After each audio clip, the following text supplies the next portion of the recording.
Hello everyone, welcome to twice and PCS. अब हम देखते हैं एक जर्नल ओवरव्यू के सोशल, इकोनॉमिक, पॉलिटिकल लाइफ कैसी थी यहाँ पर जब ये तीन किंगडम्स थे। जब हम बात कर रहे हैं यहाँ पर इन तीन किंगडम्स की, तो पर्टिकुलरली हम बात कर रहे हैं यहाँ पर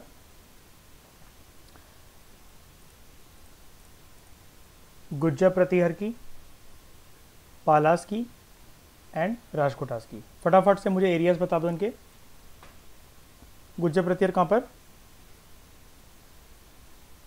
north west. Western side north west मत कहो यार मयूर से, इंडिया। वेस्ट इंडिया और वेस्ट। कुछ कुछ पार्ट नॉर्थ इंडिया का, तो वो प्रॉपर नॉर्थ वेस्ट नहीं होता है, ठीक है? क्योंकि वो एक्चुअली कैसा है कि वेस्टर्न इंडिया पूरा है और ऊपर से ऊपर की तरफ से नॉर्थ ईस्ट है, क्योंकि वो नॉर्थ में जाते जाते कन्नौज की तरफ मुड़ जाते हैं वो, है ना? तो वो एक्चुअली वैसा है कि वो वेस्ट नॉर्थ ईस्ट है, वो नॉर्थ वेस्ट नहीं है, ठीक है? पालास कहाँ पर है? ईस्टर्न बंगाल, है ना, ईस्टर्न इंडिया। बंगाल। राजकोटास डेक्कन डेक्कन। कहाँ से शुरुआत होती है डेक्कन की? नर्मदा नदी के नीचे से, ठीक है?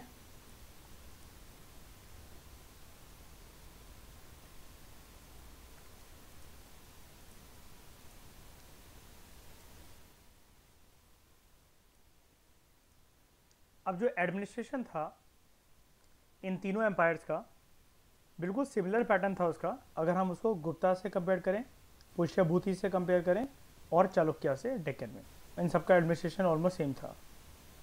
राजा सबसे मुख्य कर्ता धर्ता था। He was the epitome and symbolism of all the affairs. वो सिर्फ एडमिनिस्ट्रेशन का हेड नहीं था, but he was also the commander in chief of the arm forces. अब जो राजा का दरबार था, it was not only a centre of cultural affairs, या फिर न्याय देने का एक रास्ता नहीं था, एक जगह नहीं थी, but of cultural life as well. जो औरतें होती थी राजा के दरबार में, they also attended the darbar on festive occasions and according to Arab writers they did not veil their faces. मतलब घूंघट नहीं ओढ़ती थी। वेल समझते ना घूंघट को कहते हैं, पता है? घूंघट नहीं ओढ़ती थी या चेहरा छुपाकर नहीं रखती थी। राजा की जो पोजीशन थी, it was a hereditary position, और नॉर्मली क्या होता था, eldest son succeeded the father. इसको हम लोग क्या कहते हैं इंग्लिश में? Eldest son succeeded the father. प्राइमोजेनिचर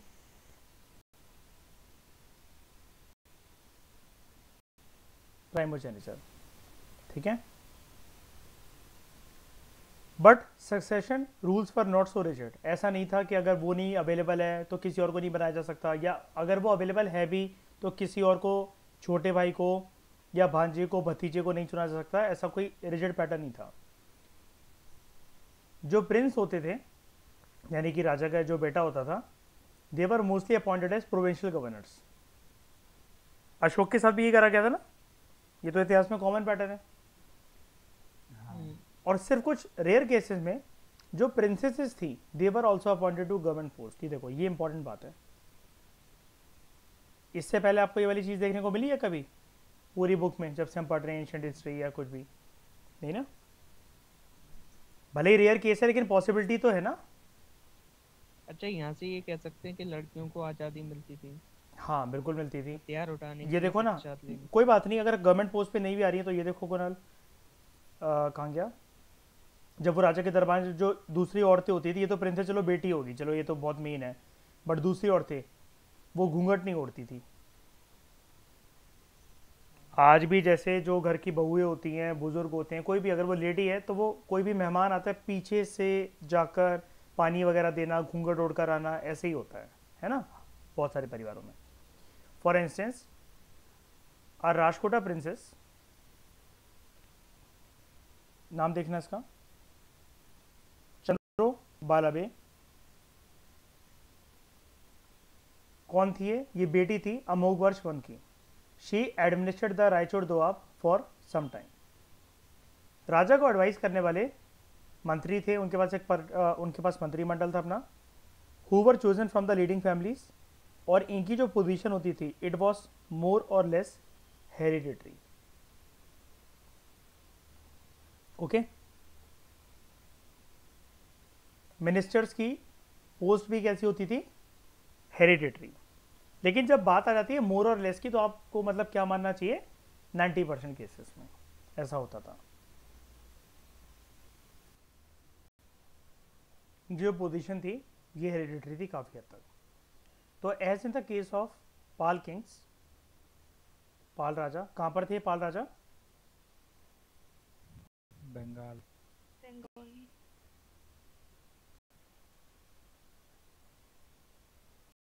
eastern India,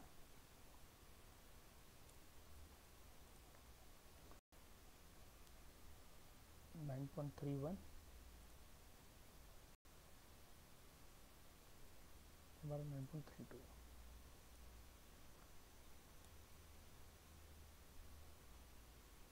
A Brahman family supplied 4 successive chief ministers to Dharmpal और उसके सक्सेसर्स को, यानी कि एक ही परिवार से मिनिस्टर पे मिनिस्टर जो बनते चले गए, धर्मपाल उसके सक्सेसर्स के लिए एक ही फैमिली थे, 4 चीफ मिनिस्टर्स थे। ठीक है। अब एपिग्राफिक और लिटरेरी रिकॉर्ड से हमें ये देखने को मिलता है that almost every kingdom had a minister of foreign affairs, minister of revenue, minister for treasure, a सेनापति, चीफ जस्टिस एंड पुरोहित। पुरोहित कौन होता है? ब्राह्मण प्रीस्ट। ब्राह्मण।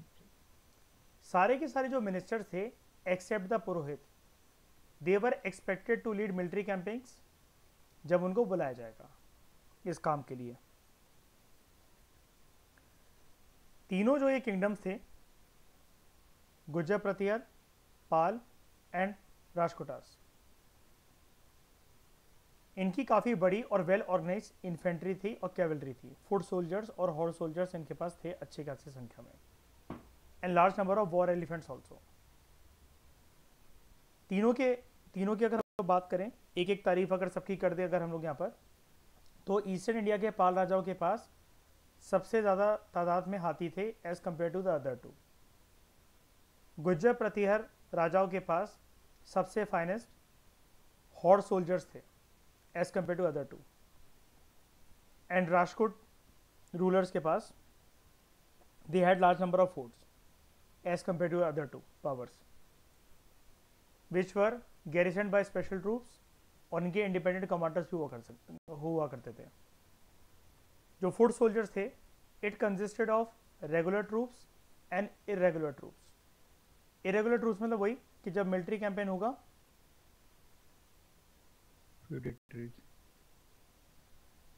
उनको बुलाया जाएगा जब ये काम करने के लिए, तभी आएंगे।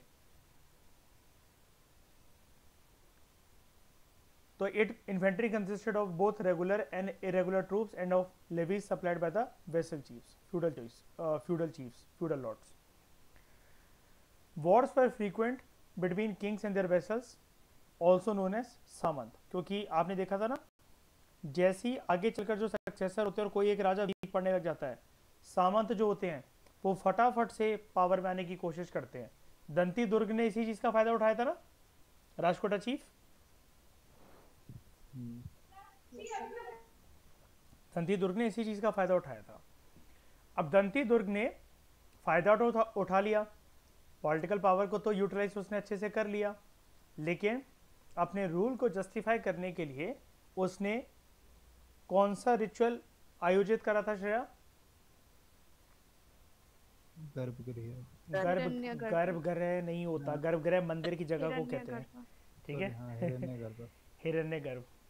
मेरे थप्पड़ मारो आज अपने तुम्हें यार, 1 साल से समझा रहा हूँ तुम्हें वाली बात में।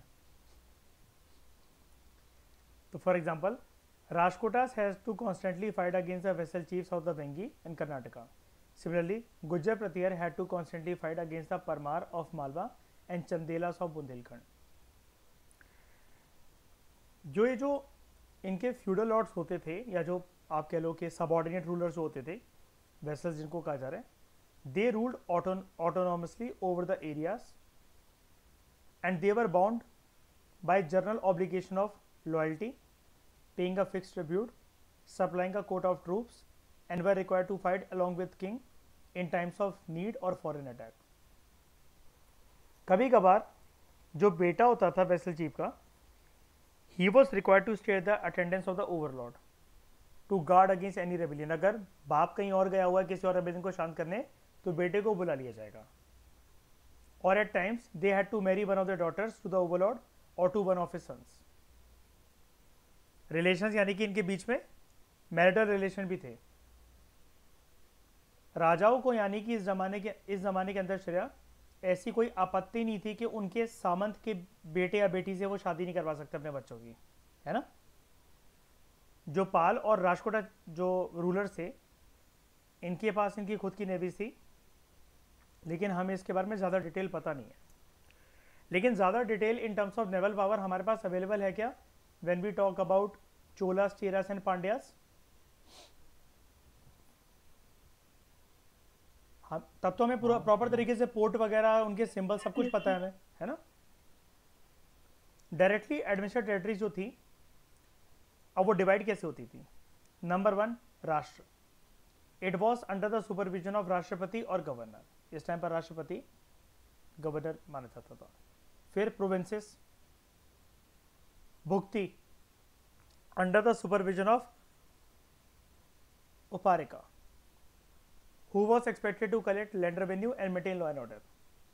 फिर मंडल या फिर विषया, डिस्ट्रिक्ट्स, जिसका हेड कौन होता था, vishayapati. And he was expected to perform the functions of collection of revenue, maintaining law and order. Difference क्या है, भुक्ति करेगा ये वाला काम प्रोविंशियल लेवल पर, ये काम करेगा डिस्ट्रिक्ट लेवल पर, ठीक है। उसके बाद ठीक है, pattala, much smaller unit of cluster of villages which was headed by भोजपति।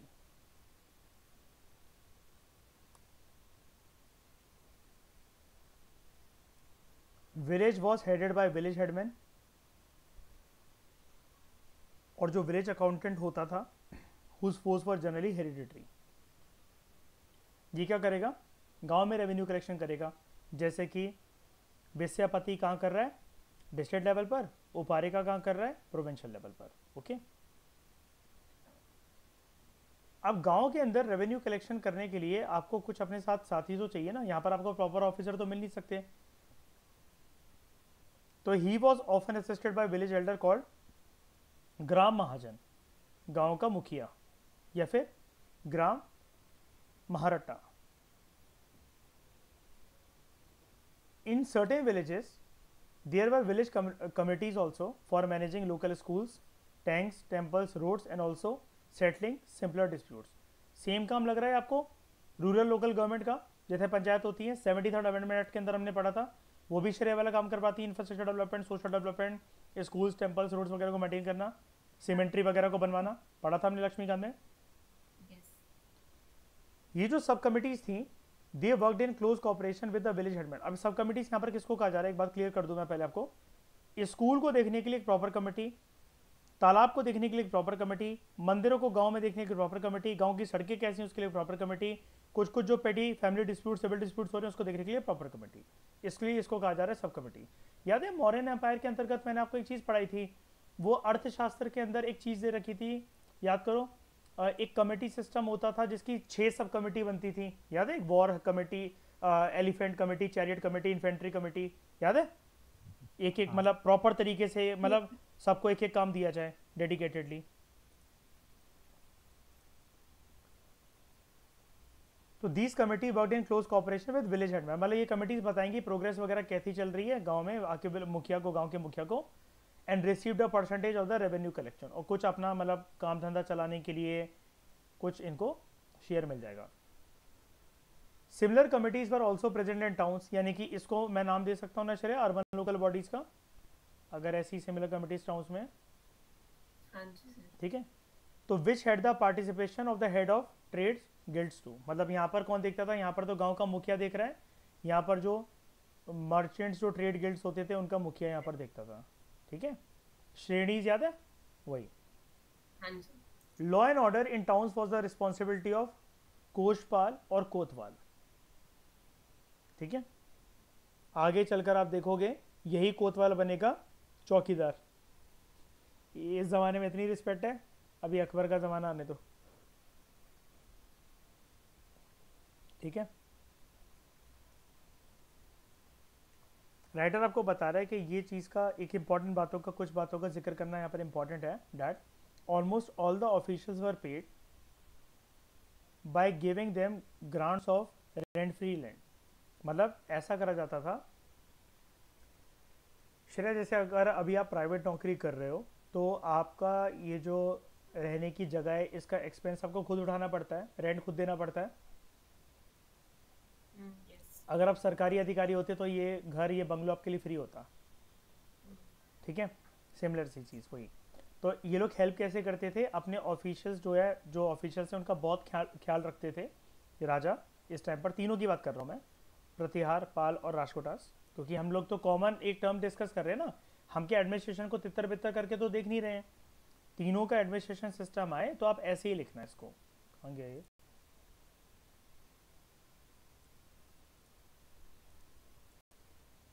ये general overview of the life during these three kingdoms. तो अगर हम लोग एडमिनिस्ट्रेशन की बात करें तो ये तीनों के लिए कॉमन है ना। तो ये लोग अपने ऑफिशियल्स का ख्याल कैसे रखते थे, they were paid by giving them grants of rent free land and it also led to the rise of hereditary revenue officers. मतलब अगर आप मयूर एक इनकम टैक्स ऑफिसर हो तो आपका बेटा भी इनकम टैक्स ऑफिसर ऑटोमेटिकली बन जाएगा। तो ये जो रेवेन्यू ऑफिसर्स होते थे जिनकी पोस्ट हेरिडिटरी थी, इनको हम लोग बोलते हैं नाथ गवुंदास या फिर देश ग्राम कोटास। बाद में इनको बोला जाने लगा एस देशमुख या Deshpande in Maharashtra.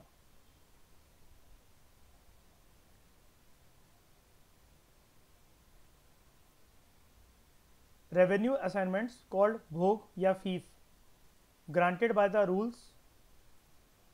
Rulers to his officers. ये टेम्पररी थे in theory, but they were liable to be resumed whenever the ruler wanted, but this was rarely practice except in the case of outright rebellion और disloyalty. यानी कि मैंने आपको बताया था ना कि यहाँ पर रेवेन्यू के साथ हेरा फेरी करना या फिर राजकोषी से अगर धन कम हो जाए, हम ये वाली बात प्रीवियस 2-3 चैप्टर से पढ़ रहे हैं, उसके लिए कानून व्यवस्था बड़ी स्ट्रिक्ट है। अपने ऑफिसर्स को तो कभी माफ़ नहीं करेगा राजा, है ना।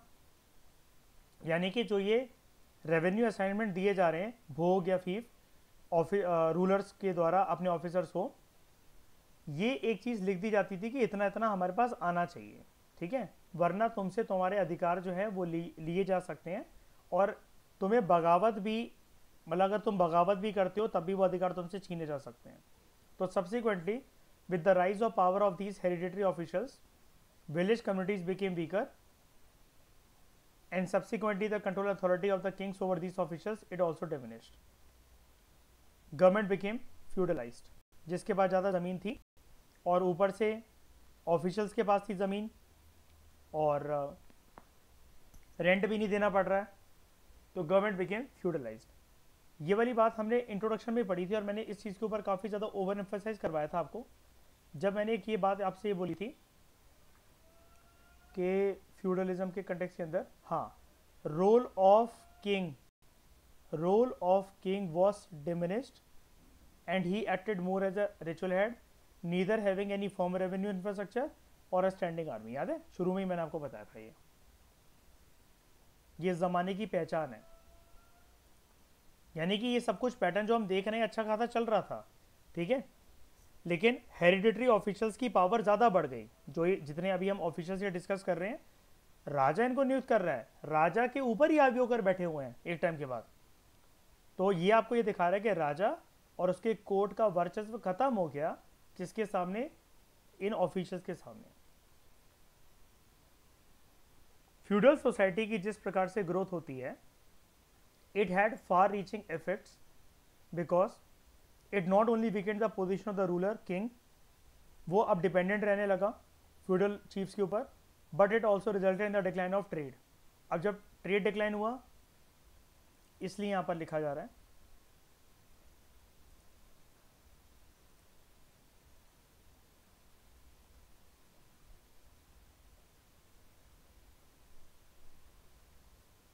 कि इसके पास कोई एक neither having any firm revenue infrastructure और ए स्टैंडिंग आर्मी। कहाँ से आएगी, पे कहाँ से करा जाएगा जब रेवेन्यू बेस ही अच्छा नहीं है? तो गवर्नमेंट बिकेम फ्यूडलाइज्ड।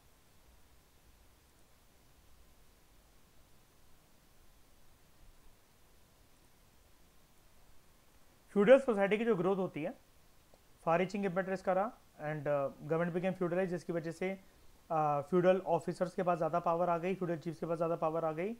व्यापार के अंदर जो बढ़ोतरी हो रही थी, अब वो बढ़ोतरी देखने को हमें मिली नहीं। There was decline in the trade and encouraged an economy in which small principalities emerged having largely self-sufficient villages। वो अब अपना खुद का गुजारा कर सकते थे, अब उनको किंग के साथ रेवेन्यू शेयर करने की या देने की कोई ज़रूरत नहीं थी।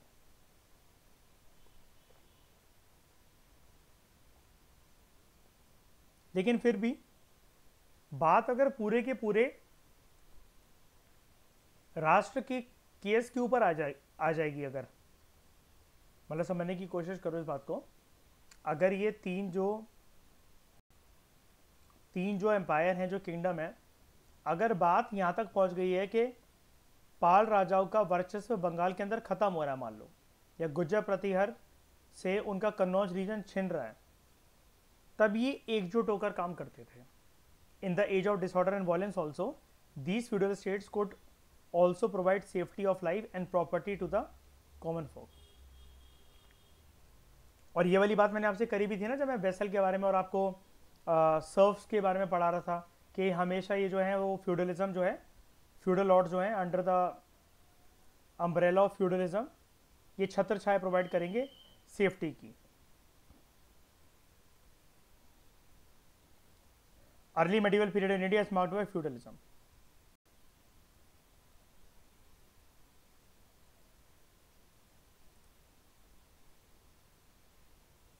इन टर्म्स ऑफ रिलीजन बड़े सारे जो राजा थे ये काफ़ी टॉलरेंट थे, ठीक है, अपने विचारों में, अपने व्यवहार में, और सच्चे दिल से, सच्ची श्रद्धा से ये सपोर्ट देते थे हिंदुज़म को। Some were devout followers of Shiva and Vishnu themselves, Buddhism को, जैनिज़्म को, मुस्लिम को भी वेलकम करा गया। प्रीवियस लेक्चर में हमने देखा था ना, मस्जिद बनाने की अनुमति दी गई थी। And they were allowed to propagate their faith, especially ऐसा काम करा राजकोटा राजा ने।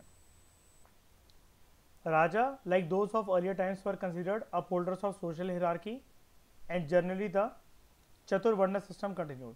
चतुर्वर्ण सिस्टम क्या, जिसको हम नॉर्मल वर्ण सिस्टम बोलते हैं ना, वही चतुर्वर्ण सिस्टम होता है, 4 वर्ण, है ना। कौन कौन से? ब्राह्मण, क्षत्रिय, वैश्य, शूद्र। राज्य जो है it was essentially considered as secular, यानी कि धर्मनिरपेक्ष, कोई भेदभाव नहीं होगा। And politics and religion were in essence kept apart. Politics और रिलीजन्स को दूर रखा जाता था एक दूसरे से। ये वाला सिस्टम जो है ना, पहले एक बार ये सुन लो। And kings were not dominated by religious discourses. Delhi सल्तनत में, चलो दिल्ली सल्तनत को भी स्किप कर दो, मुगल एम्पायर के टाइम पर आपको पता है ना, king were dominated by religious discourses.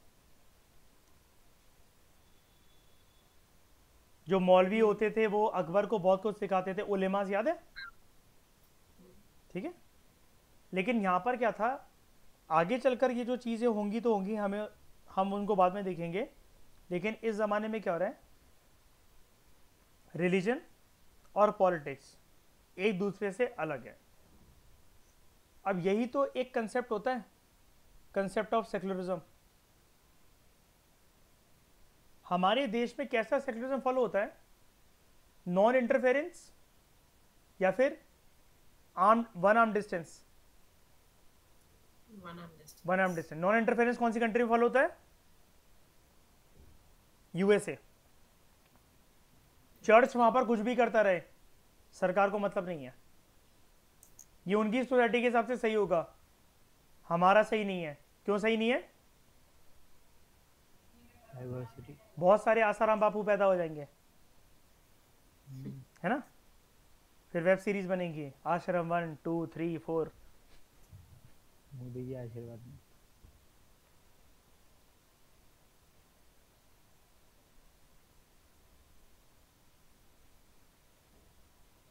उसके बाद ट्रेड एंड कॉमर्स।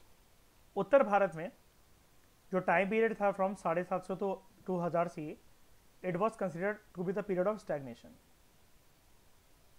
स्टैग्नेशन इसलिए भी, ये स्टैग्नेशन या फिर आप कह लो कि सत्ता के ऊपर पूरा का पूरा, सत्ता भी नहीं, रीजन के ऊपर हावी होना, ये गेम किसने जीत लिया था इस ट्राइपार्टाइट स्ट्रगल को? राजकोटास ने, राष्ट्रकूट। है ना। जब राजकोटास अपने वर्चस्व में आगे निकल गए, उनका रूल जो है पूरी तरीके से अच्छे तरीके से फैल गया, तो ये स्टैग्नेशन हमें देखने को मिलेगी कि नहीं मिलेगी बताओ? अब जो चल रहा है बहुत स्लो तरीके से चल रहा है ना, स्टैग्नेशन यही तो होगा, जो चल रहा है स्लो तरीके से चल रहा है। एक गिरावट भी देखने को मिलती है ट्रेड एंड कॉमर्स के टर्म्स में। क्यों? दूसरे रेबिलियंस को, रिवोल्ट्स को और दुश्मनों को शांत करवाने के लिए टोटल फोकस जो था उन्हीं पर चला गया था, जिसकी वजह से व्यापार कॉमर्स काफी सफर कर रहे थे और जो उससे रेवेन्यू आ सकता था वो रेवेन्यू वॉर को फाइनेंस करने में चला जाता था। This was primarily due to the collapse of the Roman empire also, with which earlier India had flourishing trade relations. शुरू से हम ये देख रहे हैं ना, काफी चैप्टर से रोमन एम्पायर के साथ अच्छे रिलेशन है, अब वो खत्म हो गए। लेकिन कैसे खत्म हो गए? रोम ऐसा नहीं था कि उसने हमसे रिश्ते तोड़ दिए, उनके एम्पायर में, उनके एरिया में, उनके रीजन में, उनकी कंट्री में खुद उथल पुथल चलने लगी। ठीक है, वो अपने आप को ही नहीं संभाल पा रहे थे, तो हमारे साथ व्यापार क्या करते। Also the decline of Sassanid empire, Iranian empire, due to the rise of Islam. इसकी वजह से भारत का जो व्यापार था ओवल एंड ट्रेड, मतलब जमीन के रस्तों से जो जाता था, ये अफेक्ट हुआ इससे। Since the wealth in gold and silver of India was more due to India's favorable foreign trade. Hence, with the decline in the foreign trade, there arose the paucity of gold coins in northern India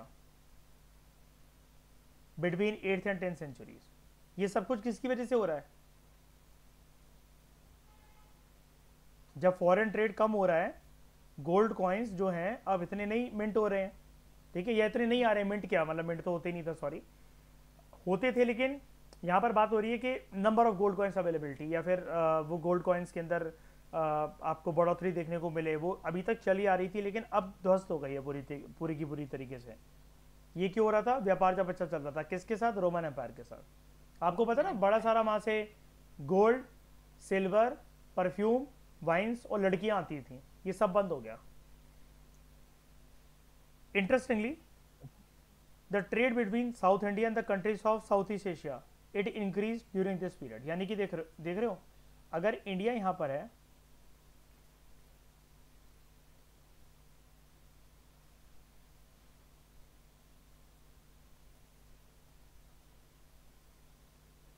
इधर से जो trade relations हैं इनके ऊपर तो लग गया ताला।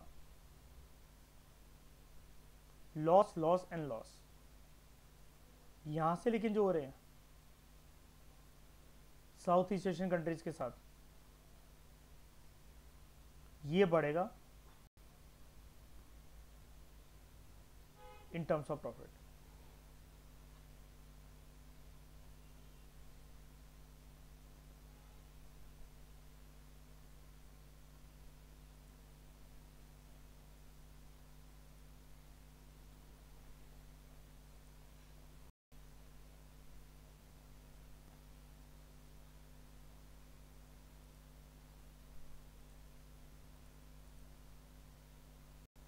इसका सेकेंड हाफ जो पार्ट था ना, आप यहाँ से इसको एड्रेस कर सकते हो, है ना।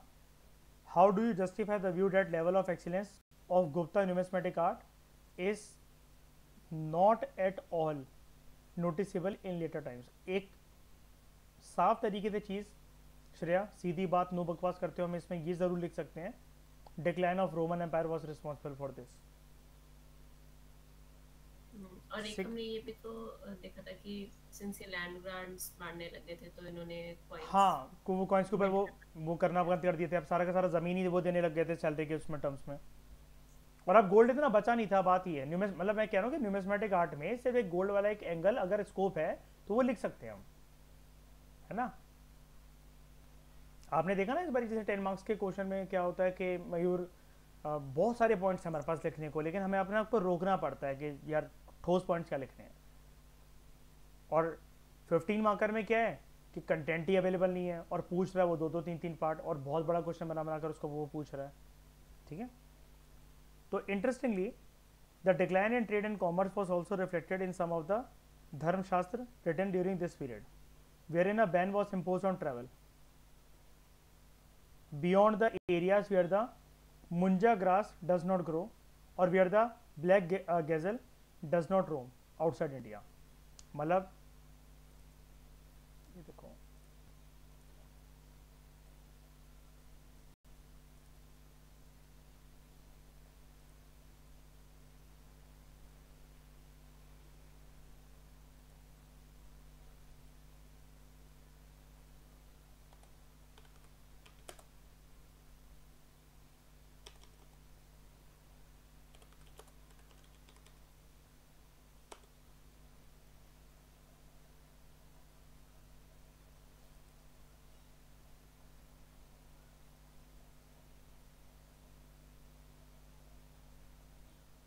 ये होती है मुंजा ग्रास।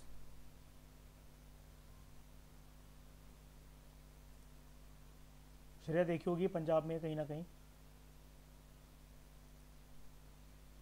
कोई ग्राफिक जिसके ऊपर वाइट वाइट कलर का ऐसा एलिमेंट लगा होता है, कुछ भी मतलब किसी भी फॉर्म के अंदर, देखिए ठीक है। टीवी में। और ब्लैक गैजल,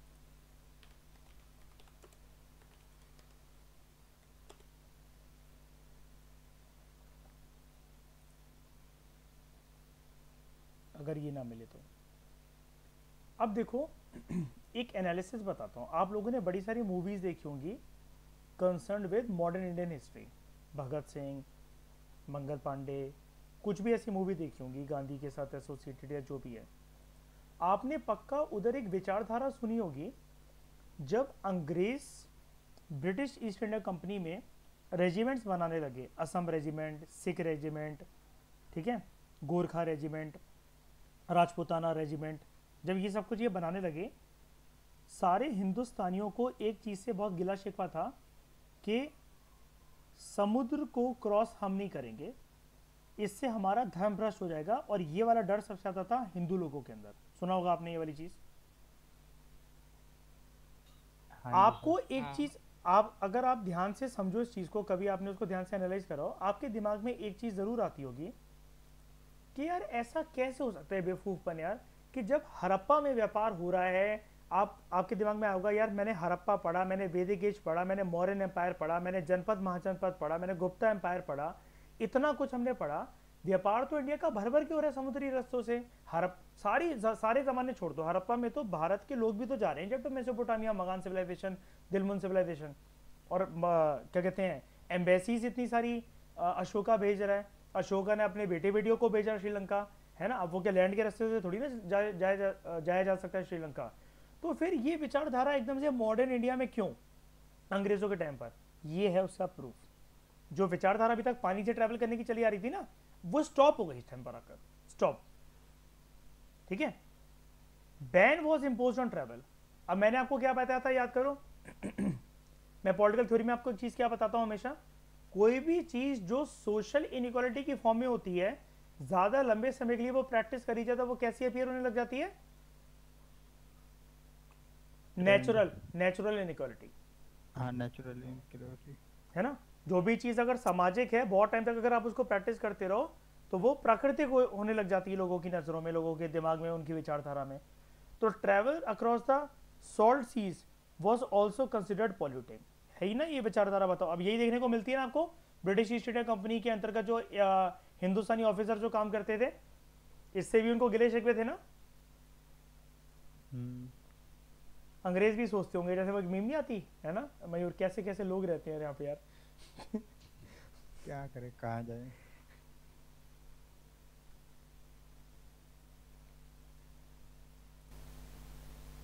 तो presumably the ban was meant to discourage Indians from going to areas dominated by Islam in the west, कि तुम इसकी चपेट में आ जाओगे और हिंदू धर्म छिन जाएगा तुमसे, and Buddhism in the east, कि तुम इसको भी अडॉप्ट मत करो।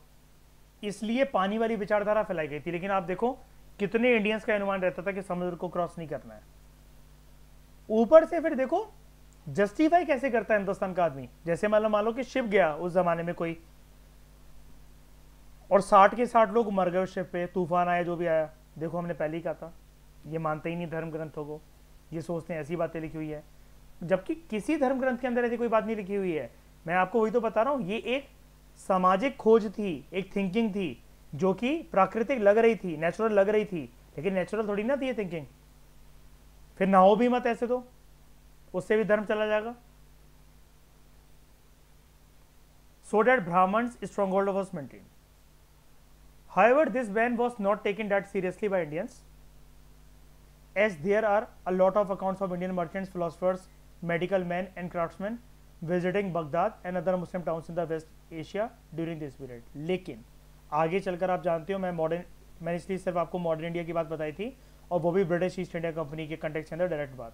आप जब आगे पढ़ोगे मेरे साथ, ये जब हम स्टडी आई और ये स्पेक्ट्रम वगैरह जब हम आगे पढ़ रहे हैं अभी कहानी, तब आप वहाँ पर देखोगे एक बार हिंदुस्तानियों की भिड़प, छोटी सी भिड़प, कोई रिवोल्ट नहीं, कोई क्रांति नहीं, लेकिन एक भिड़प होती थी कि वो मना कर देते थे कि हम इसलिए रिक्रूट नहीं होंगे, या फिर अगर आप हमें रिक्रूट करोगे तो एक शर्त है, हम समुद्र क्रॉस नहीं करेंगे। शुरू से ही सिख रेजिमेंट बहुत वफादार रहा है ब्रिटिश ईस्ट इंडिया कंपनी के लिए। जब उन्होंने ये क्या कहते हैं इसको, एक थिंकिंग पैटर्न ये तोड़ा हिंदुस्तानियों का, जब उन्होंने दिखाया कि देखो ऐसा कुछ भी नहीं होता है, तब दूसरे हिंदुस्तानियों के पीछे पीछे जाकर इस बात को माने। तो gradually from 10th century onwards, foreign trade and commerce was revived with the emergence of extensive Arab empire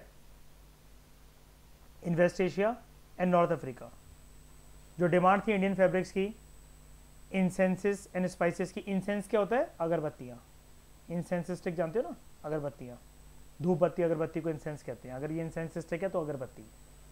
Among the wealthy Arab rulers, they rejuvenated the trade again, and Malwa and Gujarat emerged as a major trade center। खुशबू के काफी दीवाने होते हैं अरब countries के मुसलमान आज तक। इत्र का कंसेप्ट यहीं से शुरू होता है, आपको पता है? आप कोई सी भी मूवी देख लो, अगरबत्ती जलाना, धूप बत्ती जलाना, खुशबू फैलाना, परफ्यूम लगाना। वो आपने सीन देखा होगा ना पद्मावत मूवी के अंदर, मयूर जब वो महाराजा रावल रतन सिंह से मिलने जाता है तो उसकी एक दासी होती है, तो खुद के परफ्यूम नहीं लगाता, उसके छिड़कता है पूरा पूरा बॉटल भर के, और फिर उसको गले लगाता है। तो ये इसके काफी दीवाने होते हैं इंसेंस के। उसके बाद अभी आशिमा आप मुझसे डाउट पूछ रहे थे ना, ये असम वाला रीजन वाला, मतलब ये नाम वगैरह के रिगार्डिंग क्लास से पहले। अब देखो ध्यान से सुनना।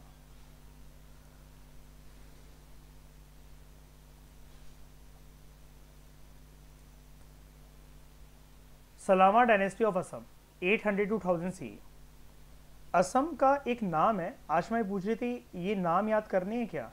देखो मैंने उसको बताया हाँ यार ये नाम याद करने हैं with reference to history of India. Kamarup कौन से रीजन को बोला जाता है, कौन सी स्टेट का नाम है, या फिर प्राग ज्योतिष किसका नाम है? तो ये असम का नाम है। ऐसे क्वेश्चंस आ सकते हैं, ठीक है? Kamarupa, Pragjyotisha. They remained under the authority of Pala, especially Devapala. 800 CE में एक लोकल रूलर था कामरूप का, name Harjara Varman. He declare independence from the Palas and establish the Salambha dynasty. और वहां पर उसने असम के अंदर कैपिटल जो बनाई वो बनाई at Haruppeshwara on the banks of river Brahmaputra. और उस टाइम पर ब्रह्मपुत्र को क्या बोला जा रहा है? Lohit river.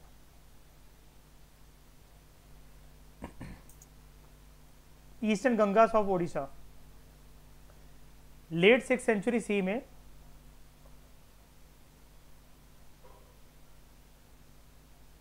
शैलोदभाव्स who were earlier subordinate of Shashank, they gradually asserted their authority over Kongoda, modern Puri and Ganjam districts of Odisha। 200 साल के बाद लगभग in the 8th century Shailodbhavas they were replaced by the Gangas of Shvetaks who were originally migrants from Karnataka, और इन्होंने ओडिशा में in the north Punjab district अपने आप north Punjab area वहां पर अपने आप को स्टैब्लिश करा. Similarly the Ganga rulers of Kalinga Nagara या कलिंग नगर आप इसको कह लो, they were also migrants from the Karnataka who moved into Odisha towards the end of the 5th century, और इन्होंने अपने आप को स्टैब्लिश करा in south Odisha especially in the Vamshadhara and Nagavali valleys. ये इंपॉर्टेंट नहीं है, जैसे अब असम की बात मैंने आपको बताई आशमा, ठीक है. अब ये जो इन्होंने कहाँ स्टैब्लिश करा, कौन सी वैली है, ये कौन से एरिया है, ये इंपॉर्टेंट नहीं है. बस आपको ये, अब जैसे पुरी है, ये तो आज भी यूज होता है वर्ड, आपको बस वो नाम पता होने चाहिए कि एरिया कहाँ पर था और यहाँ पर कौन से रूलर थे. अब आप कहो ये मैं शैलोद भाव पढ़कर ही नहीं जाऊँगी, तो फिर आप मूर्ख हो, ठीक है. मुझे क्या लेना देना ईस्टर्न गंगा से ओडिशा के, अरे क्या लेना देना, फिर अपनी बुक ही फाड़ दो अगर कुछ लेना देना नहीं है तो. वो वहां पर दे रखा है. अब वो अलग बात है कि ये ना फ्रीक्वेंट नेम्स नहीं होते हैं जिसको हम डिटेल में डिस्कस करें या फिर ये डिस्कशन करने के लायक हो. मैं ये भी नहीं कहता, प्रूफ तो ये भी है कि इससे आज तक कोई क्वेश्चन नहीं आया. नहीं आए का मतलब ये नहीं होता ना कि नहीं आ सकता. कई लोग ना चैप्टर वाइज ट्रेंड एनालिसिस करते हैं, chapter wise in the sense कि मौर्यन एम्पायर से ज़्यादा क्वेश्चन आए थे तो मौर्यन एम्पायर ज़्यादा क्या कहते हैं इंपॉर्टेंट है. ट्रेंड एनालिसिस सब्जेक्ट वाइज करा करो, चैप्टर वाइज नहीं. कुछ टॉपिक डेफिनेटली इंपॉर्टेंट होते हैं, लेकिन अब ये चीज़ 3 साल से काम नहीं आ रही है और आगे चलकर भी कम से कम अभी 8 तक ये कुछ काम नहीं आने वाला, ठीक है. तो from 10th century onwards Ganga kingdom rapidly expanded and north and south Odisha were unified. Probably their alliance with the Cholas, they also aided in their military expansion. Cholas तो वैसे भी खफा थे इन तीनों से, है ना, कि जब भी पावर्स में थे चोलास को तो उन्होंने हवा तक नहीं लगने दी पावर की. तो चोलास ने इनको पूरा ईस्टर्न गंगा रूलर्स को सपोर्ट करा, जिसकी वजह से वो अपना मिलिट्री एक्सपेंशन कर सके. And in the early 12th century Ganga king Ananta Varman Choda Ganga, they displace the Somavanshi ruler from the lower Odisha. The mother and one of the queens of Ananta Varman, she was Chola princess. यानी कि इनके बीच में आपको क्या देखने को मिल रहा है, मैरिटल अलायंसेस, ठीक है. Military conflict also use to happen between the Gangas and the Cholas. ऐसा नहीं थे कि सारे के सारे रिलेशन बहुत अच्छे थे, पीसफुल थे. मिलिट्री कन्फ्लिक्ट भी हमें देखने को मिले हैं. From the fact that Chola king Kulothunga one, 2 बार इसने ही sent military expeditions against Kalinga. और कलिंग कहां पर है, ओडिशा के अंदर. अभी 6th सेंचुरी ये सी है, ठीक है. ये BC नहीं, अगर BC अगर ये होता तो फिर वो अलग एरा की बात हो रही होती है, ठीक है. हम लोग AD में एंटर कर चुके हैं, इस बात को ध्यान में रखना. अब जब हम इसको डिस्कस करेंगे 750 से 1200 CE का दक्षिण भारत का ये जो एरिया है पूरा का पूरा यहाँ पर, 850. हाँ 850 से 1200 का ये जो भी है. फिर हम लोग यहाँ पर बात करेंगे साउथ इंडिया के कंटेक्स्ट के अंदर चोलास की. ये तो पूरा का पूरा आपका कवर हो गया, ठीक है. अब ये टिक ही नहीं पाए पावर में ज़्यादा, तो स्मॉल रीजनल किंगडम्स इमर्ज होकर आए. थोड़ी सी डिस्कशन इसके बारे में होगी, लेकिन आपने इनको ख़त्म कर लिया, ये गए, ये भी ख़त्म, ये भी ख़त्म. बचा है सिर्फ चोलास और उनका एडमिनिस्ट्रेशन और उसका कल्चरल एलिमेंट.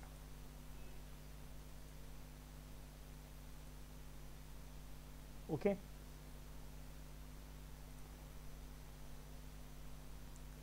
तो इस डिस्कशन में 200 फिलहाल इतना ही. Thank you very much for discussion.